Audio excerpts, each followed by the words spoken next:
Hi everyone, and welcome back to another episode of the Weekly Mash. So this week Estee went and she met up with Mark from Weezledog, and she did some daytime beer drinking, yes, as you love to do. Which is the best Came to drink beer. Came back to work a bit happy. But those craft beers are so good and high in quality that you don't even get a hangover from them. So, but yeah, we discussed English style beers and the whole process regarding that. So sort of like the mashing, boiling, and the fermenting. Yep, and just focused on the British English style.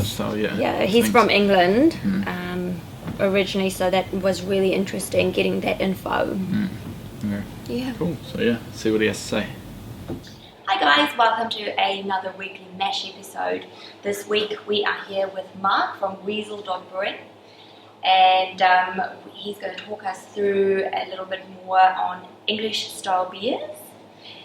So Mark, how long have you been brewing? Been home brewing for probably about 5 years now, commercially for a good 6 months. Yeah. How did you get into it? Start off with making cheap beer. Cheap beer, yeah? Yep, for me and the wife. Dad always been a home brewer, so he gave us his old stuff. And just went from there, went from cheap beer and then going to Brewers Coop. We got obviously all the malt hops, and about the time that craft beer started to really take off, so got into trying better beer, and so we spend a lot more brewing beer than we did before buying cheap beer. Yeah. Awesome. Yeah. And so how long have you been in New Zealand? I've been here for 17 years. Okay, wow, okay, cool. So you started your brewing sort of adventure in New Zealand? Yeah. I was only 10 when I came here, so I'm a little bit too good to be. Okay. But you do have a real passion for English style beers? Yes. So why, are they quite different to... Certainly a lot more malt focused. Yeah. Tend to be a lot less hoppy than your American style beers. Right. Like both styles, but it can't be a good English bitter. In the pub. Yep. On cask. So Mark, we're here now at your mash tun. Yep. How many litres? So it's about 600. Not actually measured it, but about 600 because 600 litre brew house. So same size as the kettle. It lets us get to about 7 to 8% final beer out of it. Okay. Doing 600 litres, obviously, you can do less and do stronger beer, but on the back size. So for English style beers, is there any specific sort of tips for mashing temperatures and grain beat sizes? Generally for English style beer, you want it to be a bit maltier, so you'd want more residual sugars. So you generally mash sort of 68 to 70 degrees would be what I tend to do, where the American, your middle mash temperature is around 67, 66 point something, and lagers and stuff are around 65, so certainly a higher mash temperature. It just keeps more of the maltiness basically at the end. You just keep the sugars through and end up with a thicker mouthfeel.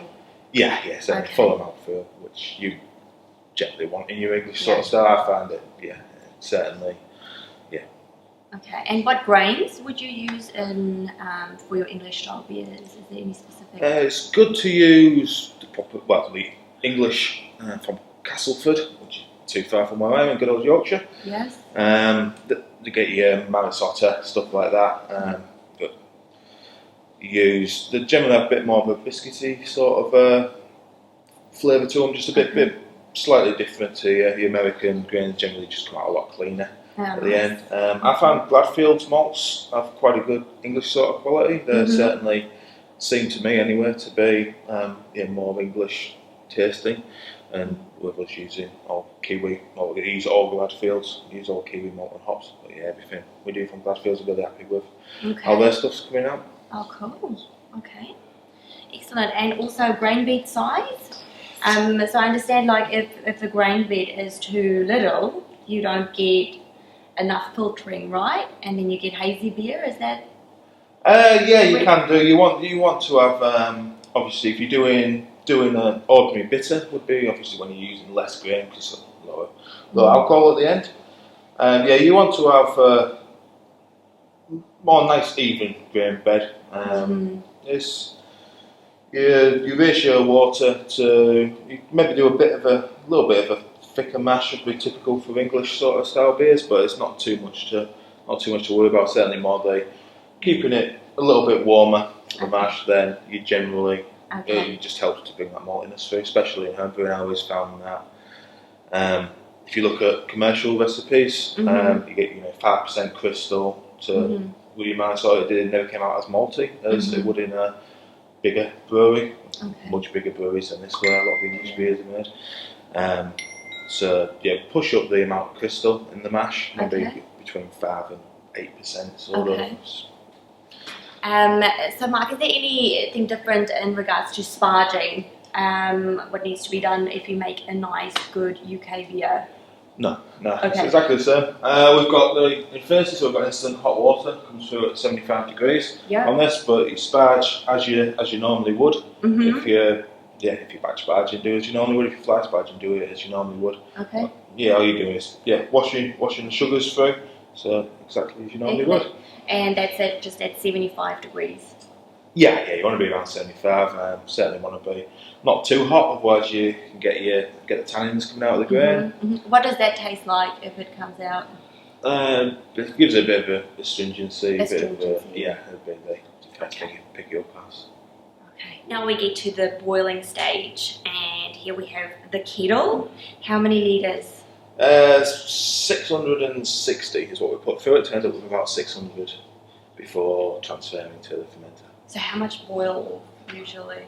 Normally only get about 30 litres or so of this, and then another 20 to 30 of the cherry protein. Hops that fall out and everything, and so end up with about 600 and take off the cooling. 576 would be what we aim for to the fermenter. And so run me through the boiling process for a UK style beer. Is there any sort of, when do you add hops? What hops do you use? Yeah, it depends what sort of which style you're looking to do.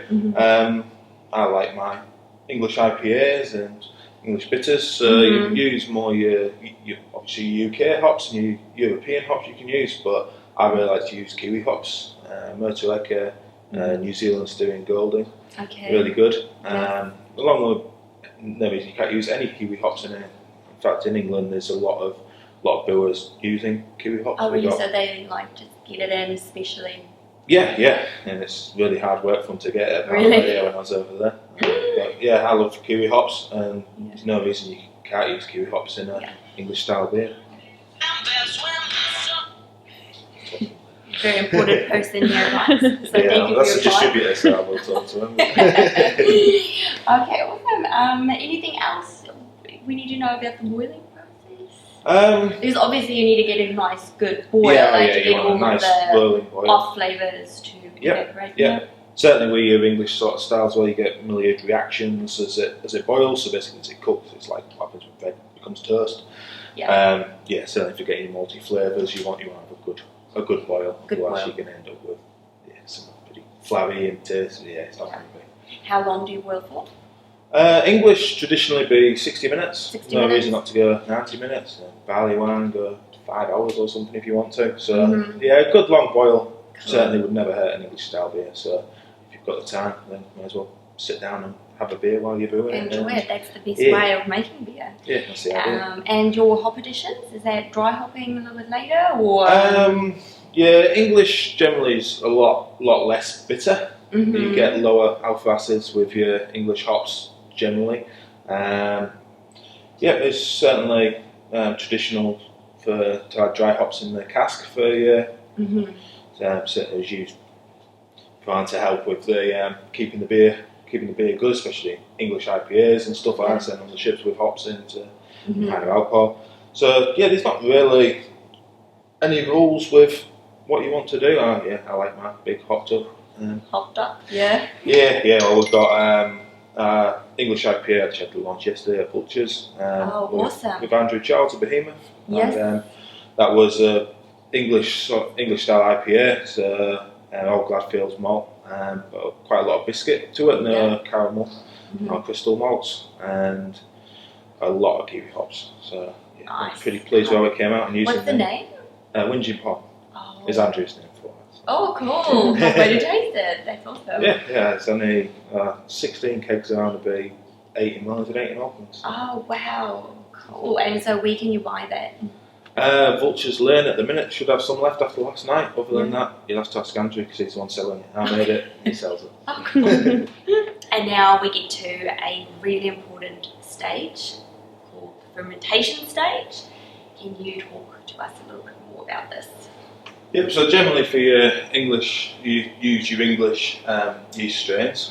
Certainly you get more esters from it. English beers are typically quite estery. And you want a lot of esters, with the UK beers? Yeah, you want not extremely estery, can be a bad thing.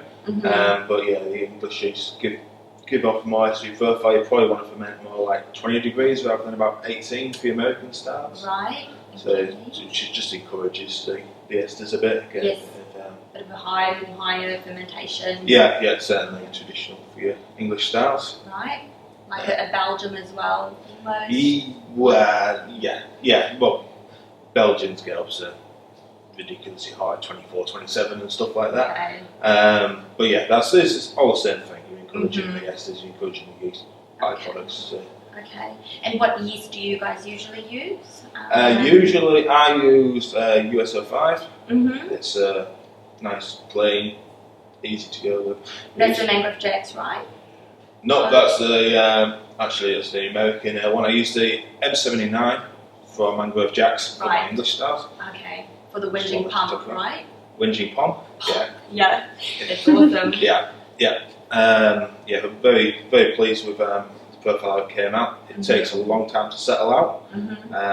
If you can't, certainly chilling it down to 1 degree and giving it about a week and clear it up. Okay. But you can't expect it to be ready in 2 weeks or once fermentation's finished. It takes a little bit longer, but it's worth the work. Okay, great. And this is conical, so definitely worth investing in a conical fermenter, right?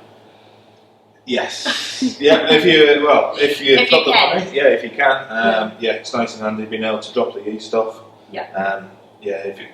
Especially what you want to have, anything that you're fermenting, you want to have temperature controlled. Being able to drop the yeast off and drop it down to nice and cold, certainly it makes life easier. Lots of people ask me, how much harder is it brewing in a brewery rather than home brewing? I find it a lot easier because you've got everything. It's like you get somebody else bought the brewery, so get to play with all the good stuff out of it. It's worth investing in your beer, that's for sure. Yeah, exactly. Especially if you want to go further commercially down the line. If you want to take your beer seriously and make the best beer you can, it all pays for itself in the long run. So Mark, what do we have here? So this is our Imperial Ruby Ale called Dickledoy, named by my daughter. It's her favourite little toy. I asked her what it's called, and she said it's called Dickledoy. So being Ruby, we had to make a Ruby beer. This was our first commercial beer, Dickledoy. Perfect. And what malts do you use in this one? Yep, so it's all Gladfield malts, but we've got a good amount of, we've got your ale malt, and then a good amount of biscuit malt, dark crystal, Aurora, which is melanoidin, and I think that's it. I've got it on the bottle. Oh, yum! That is so good. Yeah, it's more an English sort of style beer. A stout. Yeah, nah, it's a Imperial Ruby Red. It's a Ruby Red. Yeah. Yum. So here we have the hopster. Beautiful. What hops are you using in this one? And I can see it's a New Zealand IPA. Yep, New Zealand IPA, so all kiwi hops. Pacific Jade at 60 minutes, about 1.8% or something of that, and then everything else is added in the whirlpool, and then the dry hops. So we've got more Jade, lots of Nelson Sauvin, Summer Cross, Pacifica, Motueka. I think that's it. Oh, I can smell the lovely hops. Yeah, there's lots of hops in it. All my recipes are on the website actually. Oh really? Yep. So what's your website? So Weezledogbrewing.co.nz. That's perfect. That is great. And so, what flavors? What else would you expect from this beer? So from the malt side, it's got pale malt and ale malt, pale ale malt, and Munich. So you get a little bit. Yummy. Thank you. It's got quite. It's got a little bit of Munich character. No sweetness. Didn't you want to use any crystal or anything? I find that clashes with the kiwi hops. And then from the hops, you get basically you get the big resin that you get from the kiwi hops, and then gooseberries and all the other cliches that you'd. Okay. It all just tastes like lots of kiwi hops, which is what it is. And that's why it's called a hopster. So Mark, what's this guy? So this is Epiphany. Started life as a pale ale, and then became a West Coast California style blonde ale. World famous for the maltiness to them and the hops, but most people, nobody got it. So it's a New Zealand blonde ale, not what you'd normally expect from a blonde ale. It's sort of like a kiwi bitter at bay, kiwi summer bitter at bay, where it this is a perfect summer beer. Yeah, we thought so. Happy with how the beer turned out. Not happy at all with how I marketed it. Took it to market sort of thing. But the beer's good. So it's good. Where can we get all of your beers? Glengarry stores, most of them should have it. Certainly, if you ask them, they'll get it in. The bigger liquor lands, Newmarket, Forest Hill, Howick have got our beer. A few others. For North Shore, your Manly Liquor, Forest Hill, and the one out by Browns Bay, North Coast Liquorland. Around the city, it's reasonably easy to come by. Should be, yeah. Perfect. And you also said all your recipes are on your website? Yep, so weezledogbrewing.co.nz. If you go on there and look through the beers, it has got Beer Smith print out of the original recipes for each. They are changed a bit each time. But yeah, you can have a go and you can make it better. If you think you made it better, send it in to me and we'll see where we go from there. And any tips for our homebrewers that is wanting to also embark into the commercial route?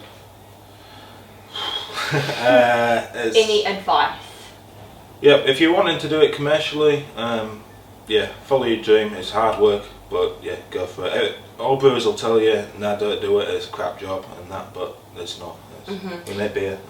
And everybody goes through some failures, right? Oh yeah. It's a lot harder on a commercial scale. Yes.